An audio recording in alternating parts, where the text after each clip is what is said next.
Il corteggiamento sarebbe serrato e non verrebbe solo dal mondo politico. In pole position verso Palazzo Moroni, il centro-sinistra potrebbe calare un asso nella manica. Sergio Giordani, attuale presidente dell'Interporto, ex storico presidente del Calcio Padova di Serie A, imprenditore molto attento al sociale.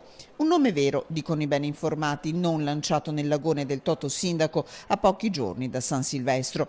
Una persona apprezzata sia dal mondo sociale sia da quello imprenditoriale, con una spiccata anima attenta all'ambiente che potrebbe non sfuggire alla coalizione civica nata dalla costola di Padova 2020, anche se uno dei portavoce, Maurizio Marinaro, rinvia ogni possibile decisione a un'assemblea di fine gennaio.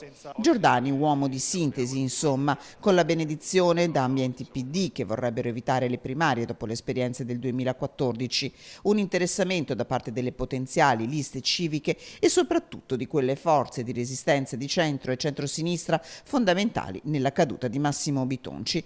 Un nome vero, ribadiscono i ben informati, nessun depistaggio, ma le bocche restano cucite.